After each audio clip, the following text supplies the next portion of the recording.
뉴스와 방망이 대신 펜을 든 기자들의 날카로운 시선, 유쾌한 입담으로 지역사회 이슈를 던진다. 시사토크 견대구입니다. 겨울이 오긴 왔나 봅니다. 이승동 기자가 오늘 저랑 약간 의상 컨셉이 좀 비슷한데 벌써 폴라티를 입고 있어요. 저야 워낙에 추위를 많이 타서 그러는데 추위 별로 안 타잖아요. 나이가 드니까 또 달라지더라고요. 목이 아주 그냥 마음의 추위를 많이 타요. 네. 요즘 TV 뉴스나 아니면 각종 언론 매체를 통해서 이제 우리가 흔히 접하게 되는 단어가 K 뉴딜이라는 단어가 많이 나오고 있거든요. 뭐 어떤 건지 아십니까? 문재인 정부가 지난 7월 이제 그 확정 발표한 그 정책이죠. 코로나19로 인한 이 경기 침체기를 맞아서 경기 회복을 위해서 마련한 이제 국가 프로젝트인데요. 그린 뉴딜, 디지털 뉴딜, 그리고 안전망 강화. 이 세 개 축으로 해서 그 일자리 창출, 그리고 분야별 투자를 이뤄내는 그런 그 정책이라고 볼 수가 있어요. 이 세 개 축을 정책을 추진하는데 이게 2025년까지 진행되고요. 정부가 이제 해당 분야들에 이제 투자를 해요. 2022년까지 67조 7천억을 투입해서 일자리 88만 7천 개를, 그리고 2025년까지 160조 원을 투입해서 일자리 190만 1천 개를 창출하는 그런 거대 계획을 갖고 지난 7월 발표했죠. 뉴딜이 어찌 보면 그 미국 루즈벨트 대통령을 뭐 약간 모방한 정책이다 이렇게 볼 수도 있는데 지방을 키워야 그리고 지방이 세계화가 돼야 국가 경쟁력이 강화될 수 있다. 더 이상 뭐 수도권 그다음에 서울 중심의 그런 경제 성장 정책으로는 대한민국의 미래가 없다는 것으로 출발하는 것이고 지금 점점 지방이 고사되고 있는 이런 분위기에서 지방을 살리자고 하는 약간의 당근책이기도 하고 또 어떤 변화의 시작일 수도 있는데 이 K 뉴딜이 정말 제대로 갈 수 있느냐 없느냐가 앞으로가 이제 중요할 거고 이름보다는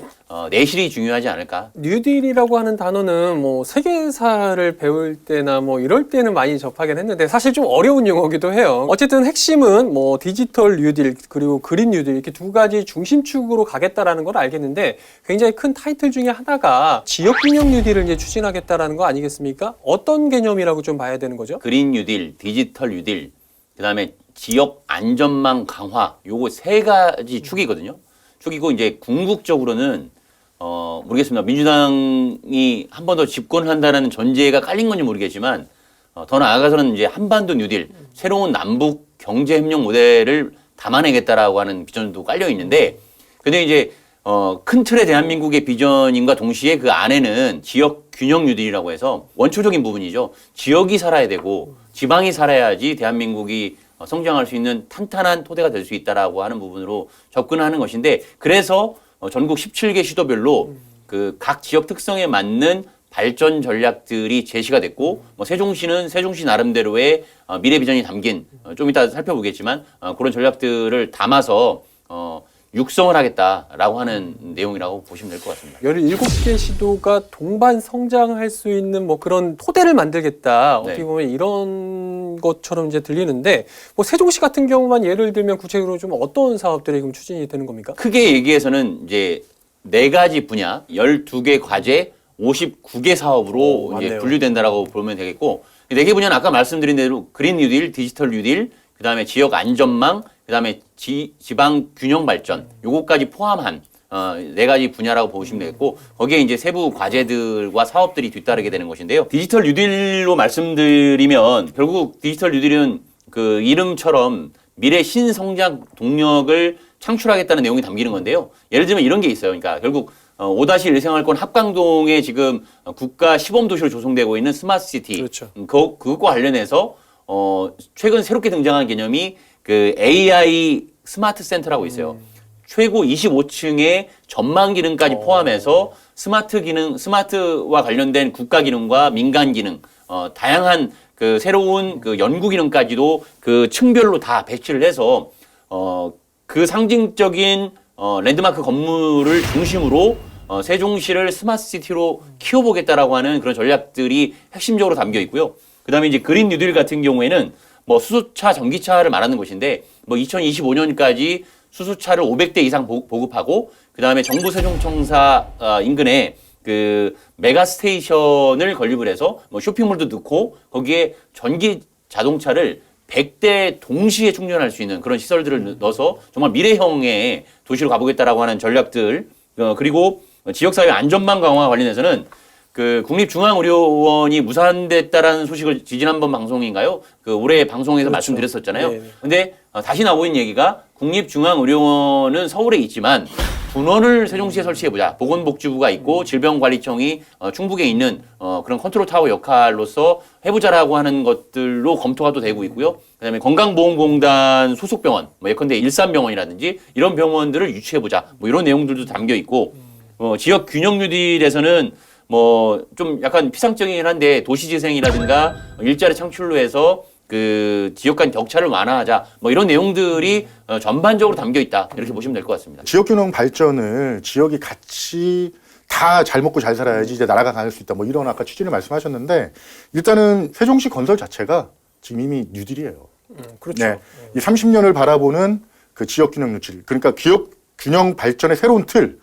그 국가적 정책을 기반으로 해서 새로운 틀을 짜는 게 세종시 그 정상 건설이거든요. 여기에서 이제 중요한 것들이 뭐 국회 세종의사당 설치를 통해서 지역균형 발전을 이뤄내고 거기에 이제 정치와 행정이 일원화되는 그런 도시를 만들고 균형 발전 상징 도시로서 자치분권 상징 도시로서 성공을 이끌어내는 것도 분명히 그 지역 뉴딜 정책과 부합하는 그런 국가 거대 사업이라고 볼 수 있거든요. 그래서 아까 말씀하셨던 그런 이제 자족 기능 구축, 정제 관련 시나리오하고 지금 제가 말씀드렸던 세종시 정상 건설을 이뤄낸다면 이 자체가 문재인 정부가 지금 7월 발표한 그 뉴딜 정책의 K-뉴딜 정책의 성공으로 가는 지름길이 아닐까. 행정수도 완성이 지역균형 뉴딜의 출발점이 될 수도 있는 것이고 굉장히 중요한 과제이다. 네, 이렇게 그렇죠. 이야기를 하시는 거잖아요. 궁극적인 지향점이 된다고 저는 보거든요. 중요한 것은 뭐냐면 아직 아까 말씀드렸던 세종시의 뉴딜 정책도 하나도 확정된 것은 없다라고 보시면 될 것 같거든요.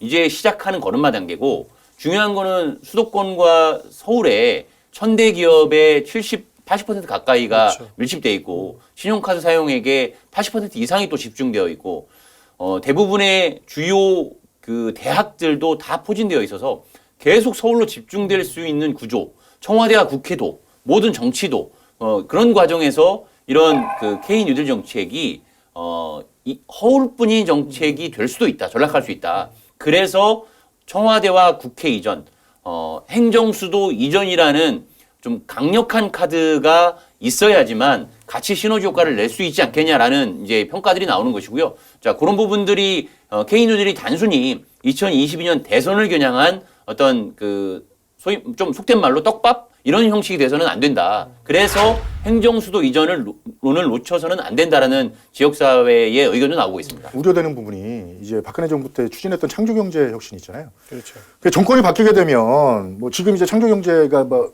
활발하게 이루어지지는 않잖아요. 그런 우려가 있어요. 창조경제처럼 정권이 바뀌면 이 K뉴딜도 좀 위험해야 되는 거 아니냐 이런 걱정도 있고요. 그리고 좀 연결지어서 지금 전국적 이게 코로나19 사태 속에서 정부가 이제 그 국가 지원을 전국에 고루고루 예산을 투입하는데 혹시라도 말씀하셨지만 행정수도 이슈가 묻혀버리는 그런 상황까지도 가지 않을까 하는 생각을 했어요. 그래서 제가 말씀드린 거는 아까 좀 전에도 말씀드렸고 이태까지 제가 말씀드렸던 내용이 뭐냐면 핵심은 뭐냐면 행정수도 완성이 지역 뉴딜이다.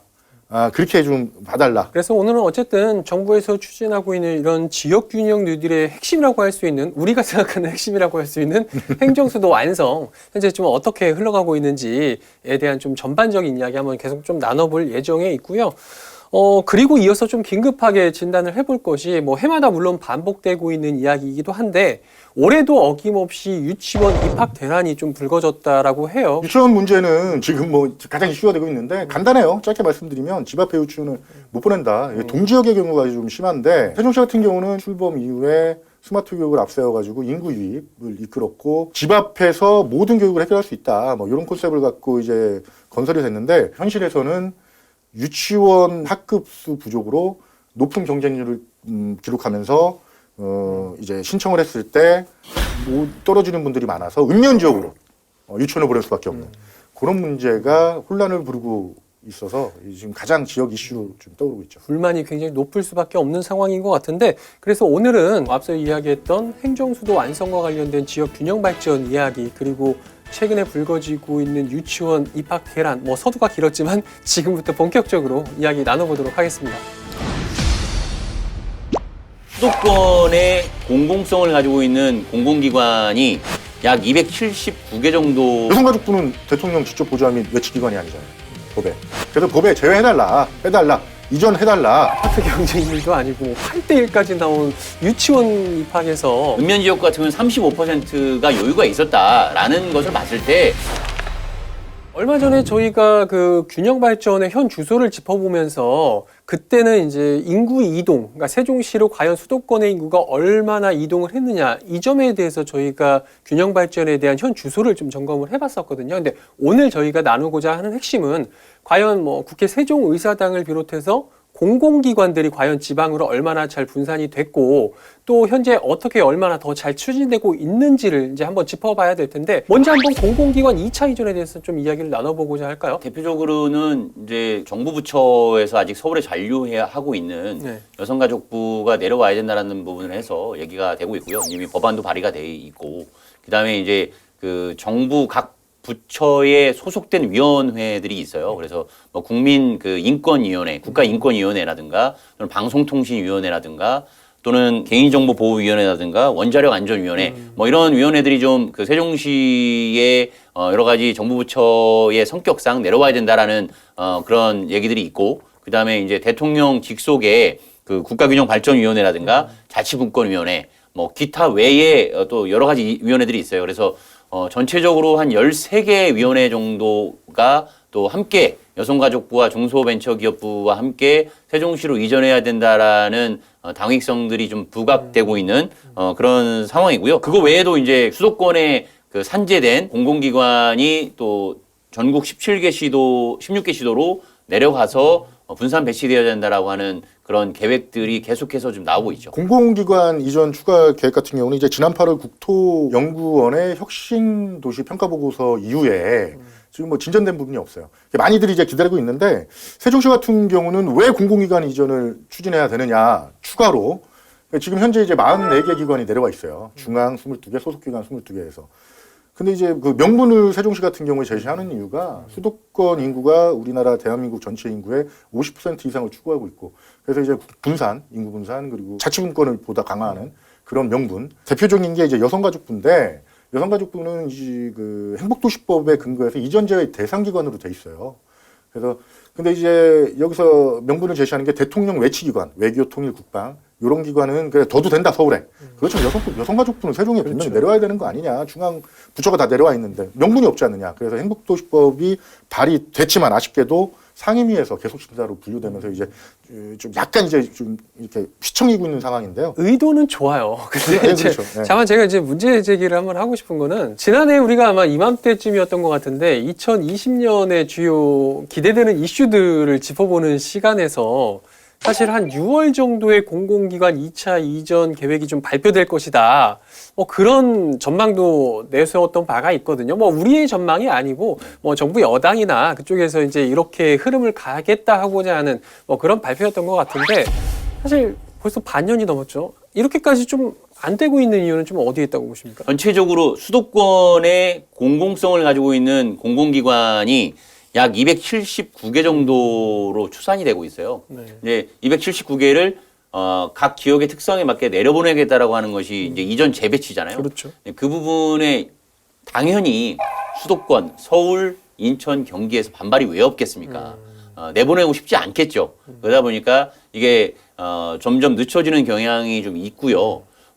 그런 과정에서 지금 자꾸 행정수도론만 자꾸 부각되니까 이거 자꾸 균형발전 정책이 전국토가 아니라 세종시만 자꾸 쏠림 현상이 일어나는 거 아니냐는 반발이 자꾸 사게 되고 그래서 K뉴딜 얘기가 나오고 있고요. 17개 시도에 이렇게 키우겠다라고 나오고 있고 그리고 이제 대전하고 충남도 올해 드디어 혁신도시로 지정이 됐잖아요. 그렇죠. 혁신도시로 지정되기 전까지는 공공기관 이전 재배치안이 발표되더라도 대전과 충남은 받을 수가 없는 입장이었어요. 그렇죠. 근데 이제 받을 수가 있는 입장이 됐는데 정부에서 발표를 안 하고 있는 겁니다. 네. 그런 가운데서 세종시로 중소벤처기업부를 데려간다고 하니 대전이 반발할 수밖에 없는 구조거든요. 그래서 빨리 정세균 총리가 말씀하셨던 그 부분 이번 정부에서 어려울 수 있다라고 하는 그런 뉘앙스를 철회하고 원래 계획대로 정상적으로 빨리 발표를 하는 것이 국가적 혼란을 막고 지방이 골고루 발전할 수 있는 그런 계기를 마련할 것이라고 그렇게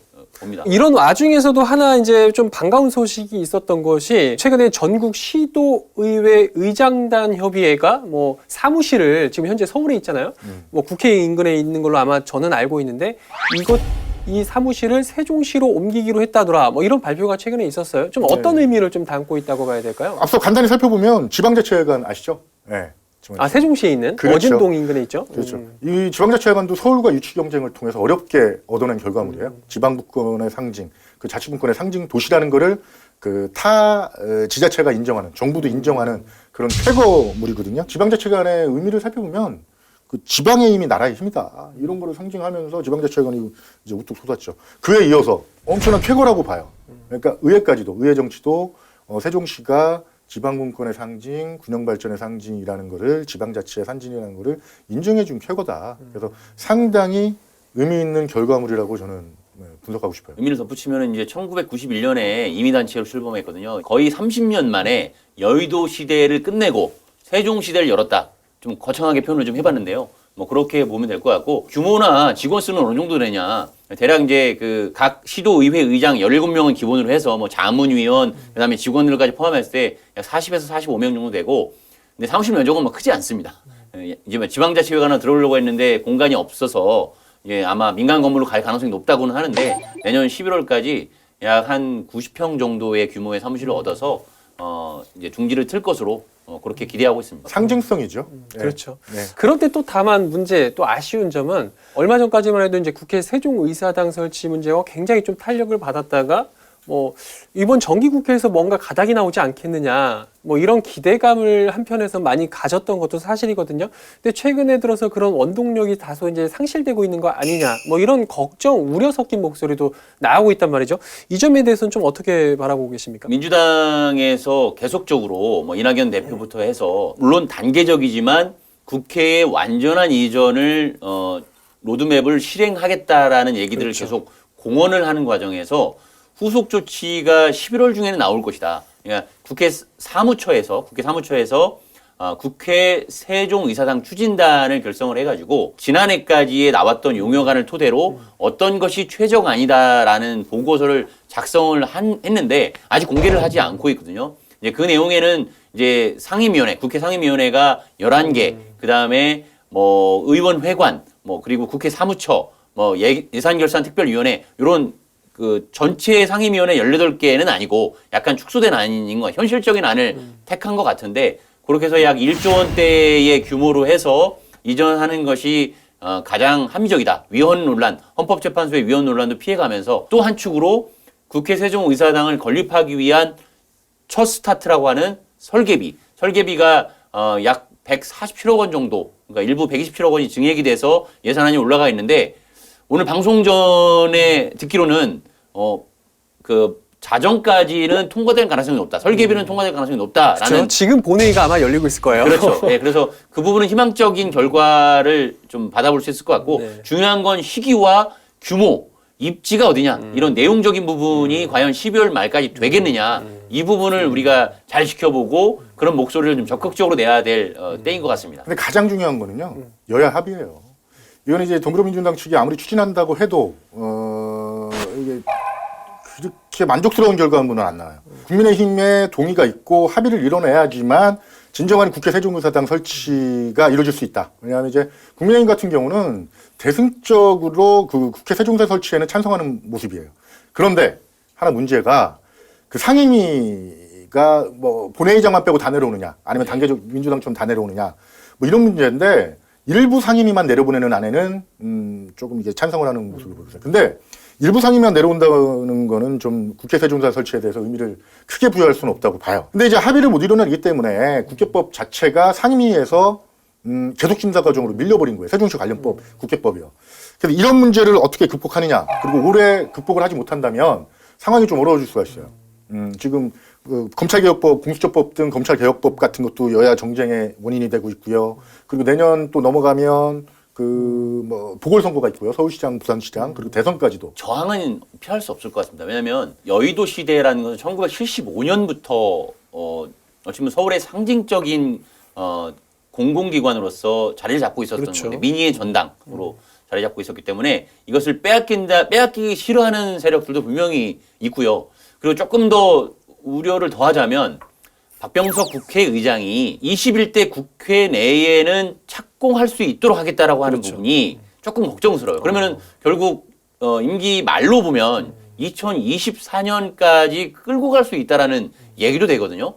그랬을 때 과연 소기의 성과를 빨리 거둘 수 있겠느냐라는 부분에서 그냥 설계비는 반영이 돼서 설계가 조금 지연되면서 움직임을 가져가면서 실제 착공이라든지 가시화는 더 밀어줄 수 있는 그런 여지가 드러난 거 아니냐라는 좀 그 부분에 있어서 우리가 전국적인 공감대, 지방의 공감대를 형성해서 시기를 앞당길 수 있도록 견인해내야 되는 역할이 저희한테 좀 부여된 것이 아닌가. 동전의 양면이에요. 정치적 계산이 얼마나 작용하느냐, 작용하지 않느냐. 작용하면 또 좋을 수가 있어요. 왜 얼마 전에 이제 김경준 국민의힘 그 세종시당 위원장이 기자들과 간담회를 통해서 그 대선 패배 가능성을, 그러니까 세종시당 문제를 놓고 충청권 민심을 잡지 못하면 대선 패배 가능성을 이제 언급을 했어요.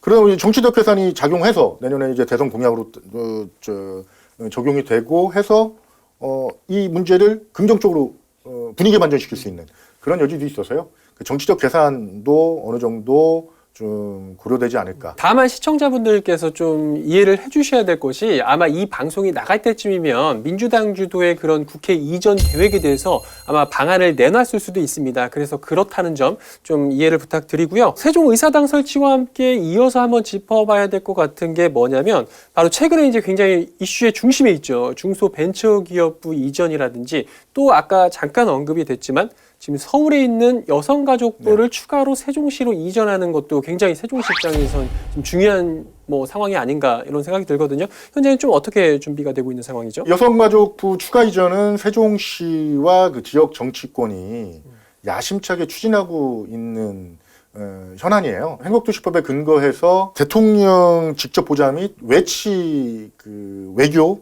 통일, 국방, 법무 이렇게 고기와 함께 그 기관과 함께 같이 이전 제외 대상 기관의 이름을 올린 것이 여성가족부인데요. 여성가족부는 대통령 직접 보좌 및 외치기관이 아니잖아요. 법에. 그래서 법에 제외해달라, 빼달라, 이전해달라. 그렇게 이제 지금 제안해 놓은 상태인데. 강준희 의원이 대표 발의한 거죠. 그렇죠. 7월에. 최근에 상임위에서 계속심사 법안으로 밀렸죠.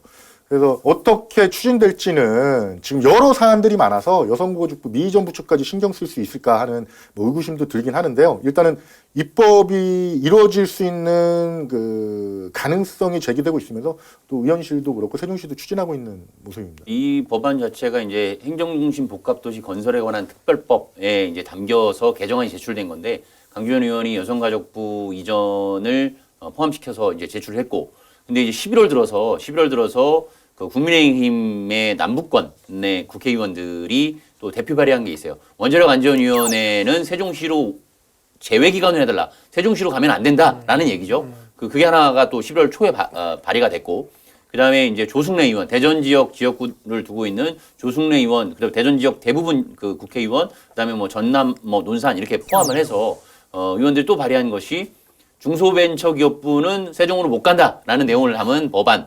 대신 좀 이게 대전에서도 전략을 좀 세운 것 같은데 그 중소벤처기업부는 안 된다는 대신 여성가족부와 법무부는 세종시로 내려와야 된다. 그리고 질병관리청과 식품의약안전처 충북에 있는 거죠. 또 거기를 약간 포섭하려고 한 것 같아요. 거기도 세종시로 오는 기관으로 들어가면 안 된다. 미리 이제 까는 거죠. 이렇게 해가지고 이 3개 법안이 병합심사를 앞두고 있는 과정이어서 약간 다툼이 좀 있으면서 이게 정리가 될 것 같습니다. 메가시티를 좀 지향하는 상황에서 이 문제 때문에 이렇게 지역 갈등 사업으로 비춰지는 게 너무 좀 이렇게 안타까운데 일단은 저는 합리적이고 자연스럽게 좀 얘기가 흘러갔으면 좋겠어요. 이게 세종시가 왜 만들어졌습니까? 그 중앙부처 한 곳에 모여서 행정 업무 같이 하자 이거지 않습니까? 근데 대전 같은 경우는 청 단위 규모가 좀 많이 모여 있어요. 그러니까 부처는 세종시로 오는 게 좀 자연스럽지 않느냐 청단이 하고. 여성가족부 같은 경우는 누구도 뭐 충청권에서 그렇죠. 세종으로 오는 것을 반대하는 이들은 네. 많지 않아 보입니다. 거의 없어 보입니다.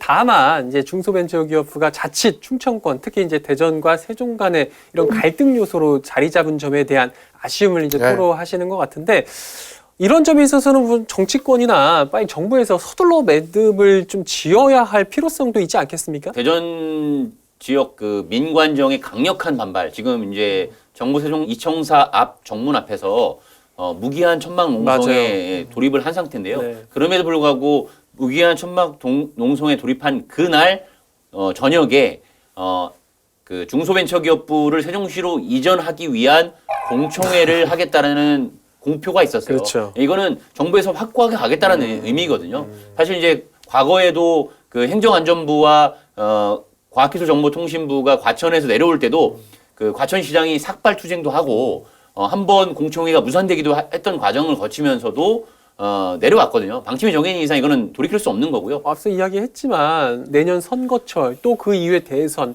이런 뭐 시대적인 상황과 좀 맞물리면 또 굉장히 뒤로 밀릴 수 있지 않을까, 이런 우려도 한편으로는 좀 드는 것도 사실이에요. 현재 분위기는 좀 어떻게 봐야 될까요? 방송 녹화하러 오다가 이제 이택 기자랑 얘기 나눈 게 있는데 네. TV를 켜기 싫다고 그러시더라고요. 너무 이슈들이 복잡하고 많고 또 검찰 개혁했다는 법무부 장관과 검찰청장의 갈등 뭐 이런 문제로 지금 국회가 정신이 없어요. 그래서 분명히 신빙성이 있는 문제인데 이 문제가 어떤 식으로 해결될지는 모르겠지만 이럴 때일수록 좀 정신 차리고 초당점 협력이 좀 필요하다고 봅니다. 왜냐하면 이제 국가 거대 지금 정책이고 과제 현안이기 때문에요. 좀 엄중하게 이럴 때일수록 더 다뤄졌으면 좋겠고요. 그리고 무엇보다도 초당점 협력이 좀 필요하고, 그리고 국민들의 또 이런 공감대 형성이나 이런 것들이 더 지금 부각이 돼서 좀 자연스럽게 흘러갔으면 하는 바람이에요. 검찰개혁은 사실 국민들 대다수가 원하는 과제로 여론조사에서 나오고 있는데 이제 검찰개혁의 속도가 문제인 것 같고요. 이 과정에서 이제 그 추미애 장관과 윤석열 검찰총장의 12월 거치가 어떻게 되느냐가 또 중요할 것 같고, 그 문제가 깔끔하게 매듭이 지어지면 다른 여러 가지 복합적인 현안들, 뭐 예산에 대한 문제, 그다음에 각 지역별, 뭐 세종시뿐만 아니라 전국 그 지자체별로 현안들이 12월 말까지 다양한 그 갑론을박과 또 토론 속에서 정리가 될 수 있는 좀 여지가 생길 것 같고요. 그 과정에서 세종시도 충청권도 뭐 국회 세종의사당 문제, 그다음에 공공기관 지방 이전 문제, 이런 부분들을 같이 매듭지어서 올해 안에 끝낼 승부를 보겠다라는 생각으로 좀 사생결단, 이런 표현이 적절할지 모르겠지만 사생결단으로 해 나가도 쉽지 않을 그런 좀 상황인 것 같습니다. 아무튼 이렇게 해서 뭐 충청권, 또 나아가서는 국가 균형 발전을 위해서 굉장히 중요한 이런 행정수도 완성이 자칫 추동력을 좀 잃게 되는 거 아닌가 싶은 우려에서 좀 이런 질문을 좀 드려봤고, 자, 이쯤에서 이 주제를 좀 마무리를 하면서 혹시 이제 두 분께서 뭐 정치권이나 아니면 좀 정부에 좀 전하고 싶은 메시지가 있다면 한마디씩 정리할까요? 먼저 하시죠. 집에서 네. 수도가 막히면 어떻게 되죠? 대란이 터지죠. 일어나지 않습니까? 집에서. 그렇죠. 큰일 물이 안 나죠. 나면 큰일 네. 나잖아요. 대한민국에서도 수도가 막히면 어떻게 되겠습니까? 대한민국의 미래는 없다고 볼 수 있을 것 같고요. 자, 그래서 그 막힌 수도를 뻥 뚫는 데는 프로펑이 아니라 네. 국가 균형 발전 과제를 즉시 이행하는 것이 가장 그 좋은 처방전이다. 맞춤형 처방전이다. 저는 이렇게 보고 있고요. 자, 그것의 핵심은 뭐 개인 일들도 있겠지만 국회 세종의사당 이전 설치, 그리고 공공기관 지방 이전 재배치, 이러한 당면한 과제들을 지금 즉시 실행하는 것이 바로 가장 좋은 해법이라고 그렇게 생각하고, 자, 그것을 정부에서 그리고 모든 정치권에서 모든 시도가 함께 꼭 올해 안에 이뤄내기를 좀 기원하겠습니다. 전적으로 하고 싶은데 이제 막으니까 못 하시는 것 같은데 앞에 카메라 보시면. 근데 짧게 말씀드리면 수도를 뻥 뚫으려면 뭐가 필요했습니까? 초당점 협력이에요. 여야 합의가 무조건 필요해요. 이거는 지금 필요한 문제예요. 그래서 여야 이제 뭐 이슈들이 많아요. 코로나, 뭐 검찰 개혁, 뭐 그리고 예산, 정부 예산 뭐 많은데, 일단은 미래 100년, 우리 대한민국의 미래 100년을 좀 바라보고 좀 엄중하게 이 문제가 다뤄져서 말씀하셨듯이 올해 안에 모두 결과물이든 올해 안에 좀 빛을 봤으면 하는 바람입니다. 지역 균형 뉴딜과 함께 행정수도 완성을 통해서 이런 국가 균형 발전을 정치권과 정부에서 이뤄주기를 기대하면서 자, 다음 주제로 넘어가 보도록 하겠습니다. 지난달 말에 세종시에서 그 유치원 원화 합격자 발표가 사실 있었잖아요. 그런데 이제 안타까운 게 올해도 어김없이 이런 학부모님들의 굉장히 좀 불만의 목소리가 터져 나왔다, 이런 지금 보도가 나오고 있거든요. 세종시가 이제 젊은 부부들이 많잖아요. 그렇죠. 그리고 맞벌이 부부들이 상당히 많다라고 이렇게 판단이 되고 있어요. 그래서 김우수 기자도 마찬가지로 그 맞벌이 부부잖아요. 저도 그렇죠. 마찬가지고. 네. 그랬을 때 출퇴근길에 아직 정규 학교, 초등학교에 진입하지 않은 미취학 아동을 아이를 집에 가까운 곳에 데려다 주는 것이 좋을지, 네. 아니면 조금 멀더라도 차를 몰고 데려다 줬다가 다시 또 퇴근 후에 지친 몸을 이끌고 다시 데려오는 그러한 수고로움을 하는 것이 좋겠습니까? 너무 당연한 질문을 당연한 하니까 질문이죠. 가까운 데 보내고 그것이 싶겠죠. 바로 세종시 학부모들은 인지상정으로 가까운 곳에 유치원을 좀 보내고 싶다라는 것인데 그럴 수 있는 여건이 안 돼요. 사실 유치원, 공립유치원밖에 없는 신도시 여건상 정부에서도 뭐 또는 교육청에서도 무한정 예산을 투입할 수 없는 현실적인 어려움은 있지만 네. 그런 부분에서 뭔가 보육 환경 그리고 아이들의 그 교육 환경 자체가 조금 잘 갖춰지지 않았다라는 부분, 약간 배신이라는 얘기도 하고 있거든요. 왜냐하면 세종시가 컨셉 자체가, 생활권 컨셉 자체가 유초 중고를 단지 근접, 단지 인접의 기능으로 넣고 뭐 주민센터까지 다 포함해가지고 그렇게 해서 생활권 편익을 도모하겠다라는 구상을 발표했었기 때문에 그 부분이 현실에서는 이루어지지 않고 있어서 불만이 큰 것 같습니다. 세종 시민들은 타시도 분들보다도 좀 더 억울하다고 생각할 수 있는 게, 세종시 같은 경우는 아동 친화 도시예요. 그리고 얼마 전에 세종시에서도 보도자료가 나왔지만 아동이 살기 좋은 도시. 맞아요. 정말 뭐 1등 도시. 그런 것들이 이제 막 광고를 했고 인구 유입을 일으켰고, 근데 막상 왔어요. 뭐 도시 지금 생활권 그 집 앞에서 다 이루어질 수 있는 보육 환경, 교육 환경 다 이루어질 수 있는 약속을 했는데, 근데 이루어지지 않잖아요. 올해 신입생 모집 결과 그 경쟁률은 좀 그럼 사실 뭐 따져 보셨나요? 좀 어땠습니까? 오죽했으면 일부 학부모들은 자체적으로 경쟁률까지 분석을 했어요. 왜냐하면 우리 아이가 과거 추세를 봤을 때 여기에 넣었을 때 될지 안 될지를 마치 대학 입시 눈치 경쟁을 하듯 이렇게 해야 되는 상황. 어느 학부모는 됐다고 되게 기뻐할 때 축하드립니다라고 하면서 안 됐을 때 되게 씁쓸해할 수밖에 없는, 그리고 된 사람 입장에서도 축하를 받기가 또 쉽지 않은 이런 상황들이 좀 있거든요.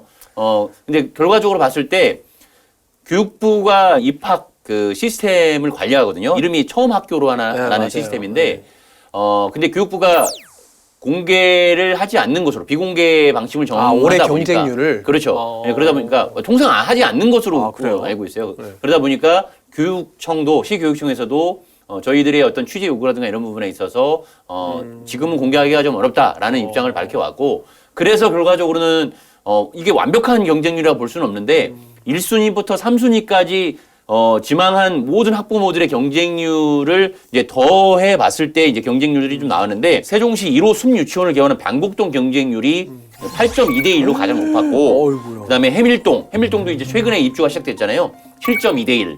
그다음에 소담동이 5.4대 1. 뭐 이렇게 갑니다. 그래서 새롭게 형성된 생활권일수록 경쟁률이 높고, 그다음에 이제 한솔동이라든가 대평동 이런 가까운 쪽, 한솔동이나 이제 아름동, 뭐 그다음에 종촌동 이런 데 갈수록 경쟁률이 뭐 2대 1까지 조금 이렇게 떨어지는 이런 상황이라고 보면 될 것 같고요. 어쨌든 학부모들의 분석입니다. 이거는 학부모들의 분석인데, 1000명의 아이들이 지망을 했을 때 3순위까지 다 했을 때 1, 2, 3순위까지 다 떨어지는 사람이 한 120명 정도는 된다라고 학부모들의 분석 결과는 있어요. 예, 그런 상황이라고 보시면 될 것 같습니다. 야, 무슨 아파트 경쟁률도 아니고 뭐 8대 1까지 나온 유치원 입학해서 사실 좀 뭐 슬프기도 하고 굉장히 좀 안타까운데, 아파트 말씀하셔서 생각난 건데, 청약 넣는 것이 그 방식으로 등원에 기회를 얻을 수가 있어요. 그래서 3자녀는 또 점수가 높고 1자녀는 또 점수가 낮고, 그런 방식으로 지금 하고 있는 거예요. 학부모들의 이제 불만을 제기하니까 좀 보도가 잇따르니까 교육청에서도 나름의 해명 자료를 좀 바로 냈더라고요. 여유 정원하고 충현율을 이제 통계적으로 봤을 때 동지역 내 유치원이 부족하지 않다. 그런 말씀을 하세요. 그리고 또 간단히 말씀드리면, 왜 부족하지 않느냐, 어디 통계가 그렇게 나오냐 말씀하신 건 이제 저희가 점검했을 때는 읍면지역까지 이제 본 거예요. 그러니까 상대적으로 동지역은 7대 8대 이렇게 경쟁 나오지만 읍면지역은 상대적으로 1대0 비율도 안 된다는 거죠. 그렇죠. 그런 것도 있고 만약에 그래도 좀 동지역이 좀 취약하다 싶으면 설명자료 하단에 일부 생활권을 대상으로 이제 학급 추가 확보나 정원 확대 등 이 다양한 방안을 두고 검토하겠다. 이런 입장을 낸 상황입니다. 교육청의 입장은 신도시뿐만 아니고 읍면 지역에 있는 모든 유치원을 총괄해서 이렇게 따져보니까 그렇게 유치원이 부족한 것은 아니다라는 아마 그런 해명 자료를 좀 냈다 이 말씀인 것 같은데 이거에 대한 네. 좀 학부모님들도 또다시 이제 반박을 하시는 것 같아요. 현실에 직면한 학부모들은 그런 인식에 대해서 교육청이 제대로 보고 있는 것이냐라는 반기를 줄 수밖에 없어요. 왜냐하면 그 교육청의 설명 자료는 뭐냐면 추세를 말씀한 거거든요. 2020년 자료는 공개하지 못했고 2019년에 이렇게 해봤더니 2020년 7월에 현재 아까 이승동 기자 얘기했던 그 여유 정원과 충원율을 봤을 때 그 신도시의 경우에는 9%의 충원율이 남았고 읍면 지역 같은 경우는 35%가 여유가 있었다라는 것을 봤을 때 2021년에도 3월까지 그 개교 시점까지 보면 조정이 돼서 충분히 정원은 남아둘 수밖에 없다라고 그렇게 이제 보는 거예요. 그 입장도 이해가 되지만 그것은 근데 거기에 실망한 그 학부모들이 나는 유치원을 그러면 안 보내겠다. 그러면 어린이집 아까 장구면 어린이집으로 간다든지 어린이집으로 빠지고 사립으로 간다든지 사립 유치원으로 간다든지 이런 것들을 종합적으로 했을 때 하는 것이지 학부모들의 어떤 박탈감 그리고 어떤 그런 실망감을 해소시켜주는 완벽한 그런 상황은 아니라는 거죠. 세종시 같은 경우는 특히나 이런 유치원이 더욱더 문제가 되는 이유는 좀 어디에서 찾아봐야 될 것 같습니까? 국공립 유치원에 한정이 돼 있어요. 세종시 같은 경우는. 100% 국공립 유치원이에요. 그렇다 보니까 좀 사립 유치원에 세종시 진입이 어려워지고 그리고 세종시 교육가족 이제 유아를 둔 학부모들 유아들이 그 교육 선택권이 좀 줄어드는 그런 현상들이 좀 심해지면서 거기에 또 학급당 정원을 늘리지 않으려는 교육청의 정책으로 인해서 바로 집 앞에 유치원을 보낼 수 없는 구조로 좀 돌아서면서 뭐 이런 상황들이 막 물리고 하다 보니까 지금 이런 불만들이 계속 속출하고 매년 발생하는 거죠. 요즘에 굉장히 괜찮은 어린이집들도 많이 있잖아요. 떨어지면 어린이집으로 일단 기본적으로 좀 보내면 될 것 같다라는 생각도 한편으로는 또 드는데 어떻습니까? 선호도가 세종시는 공립유치원, 신도시는 공립유치원만 그 있다. 그리고 되게 높은 교육의 질을 담보해 준다라는 그런 인식들이 있다 보니까 선호도가 공립유치원에 많이 쏠려 있기 때문에 이런 문제가 발생하는 것인데 세종시, 신도시 전체적으로 봤을 때 그 유치원 수가 약 60개 정도가 돼요. 그리고 통학 차량을 운영하는 데는 읍면 지역하고 사립 유치원만 하고 있어요. 이제 그런 좀 약간 그 신도시의 그 유치원에는 통학 차량이 운영되지 않는 좀 이러한 부분들도 있고 그다음에 어린이집은 348개가 돼요. 어우, 맞네요. 세종시에. 근데 거기에 가정 어린이집이 한 절반 가까이가 되는데 문을 닫고 있는 경우가 지금 많이 발생을 하고 있거든요. 그래서 이 부분에 대한 인식차가 워낙 공립유치원에 쏠려 있는 부분들을 다른 쪽에 교육의 질을 높여주고 지원을 높여주는 제대로 정부와 시교육청이 같이 관심을 가져서 이 문제에 접근을 해야 되지 않을까. 근데 세종시에 0세부터 7세까지 다닐 수 있는 국공립 어린이집이 있어요. 근데 그 국공립 어린이집의 경쟁률은 뭐 제가 추측하기에는 100대 200대 된다. 거기는 어마어마하죠. 거기 못 들어가요. 그러니까 어린이집, 민간 어린이집 0세부터 4세 아파트 단지 어린이집을 다니다가도 거기를 가려고 해도 못 가고 유치원을 선택하는데 유치원도 집 앞에 못 가는 거예요. 근데 국공립 어린이집의 좀 아쉬운 점은 애들이 조금 혼란도 일으킬 수 있는 게 선생님이 하루에 3번도 바뀔 수가 있어요. 아침에 이제 등원해서 1시까지는 메인 이제 담임 선생님이 유치원 선생님이 이제 아이들을 돌보시고 그 1시 이후에는 돌봄교사가 또 봐요. 5시까지.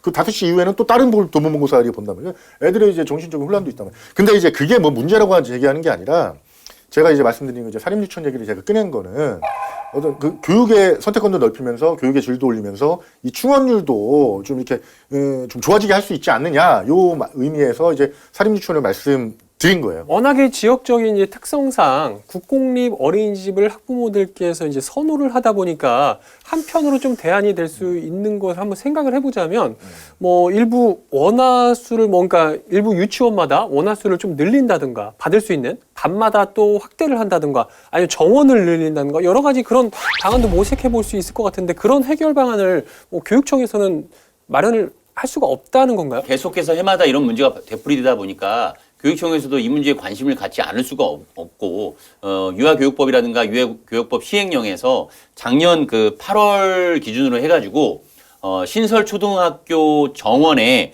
그 17.5%에 해당하는 공립유치원 설립 규정이 있었는데 그 비율을 25%로 늘려줬어요. 그러니까 이제 100명이라고 이제 초등학교가 100명이라고 하면 25명 이상이 되는 유치원을 설립할 수 있도록 정원수를 늘려준 거죠. 근데 현실적으로 그 유치원의 규모도 한정이 돼 있고 그렇다고 뭐 무작정 증축 공사를 할 수도 없는 상황인 거고 예산을 막 투입할 수도 없는 상황이다 보니까 그리고 주변에 또 어린이집이 있고 또 사립 유치원도 있다 보니까 그렇죠. 거기는 또 그 정원이 읍면 지역에 또 남아도는 상황. 이런 가운데서 또 재정의 효율성도 생각하지 않을 수 없는 그런 문제가 같이 좀 얽혀 있다 보니까 해법을 찾기가 좀 쉽지 않지 않나. 대안으로 사립 유치원을 한번 고민을 해보는 거는 어떻겠냐. 지금 이런 대안도 지금 제시를 했거든요. 뭐 학부모님들께서 제시하는 그런 해결책도 좀 일부 있을 것 같아요. 좀 어떤 대안들이 좀 나오고 있는 상황입니까? 아까 이제 국공립 어린이집을 이제 유치원을 이제 선호한다고 그러는데 사립 유치원 선호하는 분들 엄청 많아요.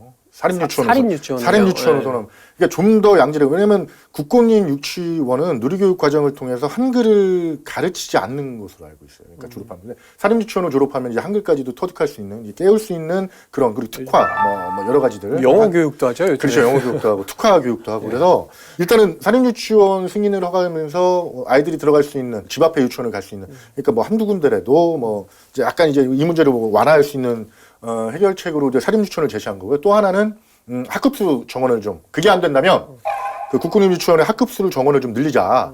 그래서 이제 타시도 같은 경우는 한 10명 정도 되는 걸로 알고 있어요. 근데 이제 세종시 교육청의 입장은 우리는 세종시는 지금 15명이다. 학급당. 근데 저는 잠깐이라도 한 2, 3년만이라도 좀 늘렸으면 하는 그 대안으로 좀 제시하는 거예요. 그리고 또 하나는 유보통합이에요. 어린이집은 시청, 그리고 보건복지부, 그리고 그 유치원은 교육청, 교육부. 이렇게 관리하다 보니까 좀 학부모들 혼란이나 뭐 전산, 행정의 혼란을 부르는 게 많은 것 같아서 통합해서 좀 좋은 대안을 또 개발할 수 있는, 더 나아가서는 교육자치, 일반자치를 좀 부를 수 있는 그런 대안을 좀 거시적인 입장에서는 그런 대안이 좀 나왔으면 하는 바람입니다. 유치원에 보내지 않아도 국공립 어린이집에 보내도 충분히 아이들에 대한 대안교육, 아이들이 그 성장해서 초등학교로 진학하는 그 과정에 문제가 없다고 하면 어린이집을 택할 수 있다고 좀 생각하고요. 그리고 또한 꼭 국공립 유치원만 고집할 것이 아니라 국공립 어린이집만 고집할 것이 아니라 사립 그 가정 어린이집이 있듯이 사립 유치원도 선택권으로 준다고 하면 이 부분에 있어서 어떤 숨통을 열 수 있지 않겠는가 이런 생각을 하게 되는 것이고요. 그리고 이제 근본적으로 우리 사회에서 이승훈 기자도 짚었지만 유치원과 어린이집 그 교사를 바라보는 시각의 차이가 있습니다. 그 유치원은 교육기관으로 읽혀지고 있고 어린이집은 보육기관으로 읽혀지고 있어요. 사실상 교육 과정에 큰 차이는 없다는 게 학부모들의 인식이거든요. 거기에서 약간의 차별이 발생하고 있다는 것이죠. 자, 그래서 그런 부분들을 최근에 그 세종시의 그 조상호 경제부시장도 인터뷰 과정에서 이런 얘기를 했어요. 유보통합을 가장 먼저 실현할 수 있는 곳이 바로 세종시다. 그래서 그것을 한번 해보자라는 그런 제안도 할 정도로 세종시가 대안을 잘 찾아가는 하나의 시발점으로 간다고 하면 질 높은 어떤 유아교육을 실현하는 어떤 그 계기점이 되지 않을까 이렇게 보고 싶습니다. 정부가 유보통합을 지속적으로 추진하고 있어요. 그만큼 감독하기가 편하기 때문에 어쨌든 정부가 추진하고 있어서 세종시가 이 통합할 수 있는 여건이 될 수 있는 만큼 정부 지원을 받아서 이게 쉽게 이루어질 수 있는 순식간에 이루어질 수 있는 얘기이기 때문에 우리가 이런 논란을 부르고 있는 만큼 이 문제에 대해서는 한번 제대로 한번 좀 검토해보자. 이 문제는 사실 학부모님들만의 문제도 아니고 교육청만의 문제도 아닙니다. 지역 사회 또 그리고 나아가서 좀 정부가 빨리 해법을 좀 마련을 해야 되지 않을까 이런 생각을 좀 가져보는데 어떻게 보세요? 사실 이제 국공립에 대한 선호도가 높다 보니까 그런 부분들이 있는데 또 역으로 보면 지금 가정 어린이집의 폐원 위기가 좀 맞이하고 있거든요.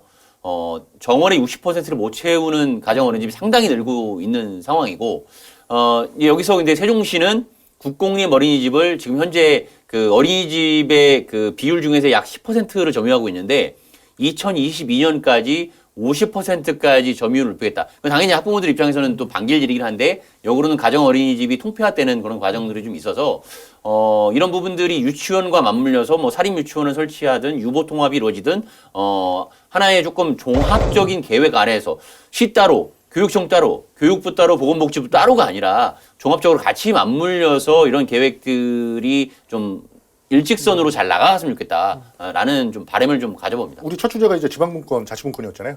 자치분권의 가장 첫발, 연방제 수준의 우리 문재인 대통령 그 공약인데요. 일단 뭐 자치경찰제, 시장이 경찰의 인사권을 쥐고 있는 경찰이 다루는 자치경찰, 그것도 빨리 지금 하루빨리 지금 시행이 돼야 되고요. 또 하나 지금 가장 큰 거, 파워 있는 거, 교육자치 일반자치 통합입니다. 이거 연결해서 말씀하시죠. 자치분권의 또 이제 그 실현에 확실한 마침표를 찍을 수 있는 것이 교육자치 일반제 통합이니까요. 거기에 대해서 좀 일원화시켜서 좀 부모들의 혼란도 막고 새로운 정책도 개발할 수 있는 그런 시대가 왔으면 좋겠습니다. 아무튼 뭐 세종시가 지금 현재 아이 낳기 좋은 도시, 또 아동 친화 도시로 이렇게 불리고 있는데 거기에 걸맞는 그런 대책들이 좀 하루속히 좀 나왔으면 하는 바람을 좀 가져봅니다.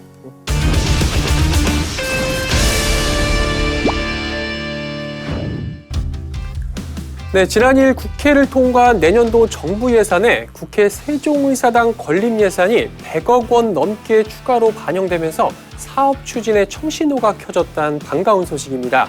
이 여세를 몰아서 행정수도 완성까지 쭉 나아가기를 기대해보고요.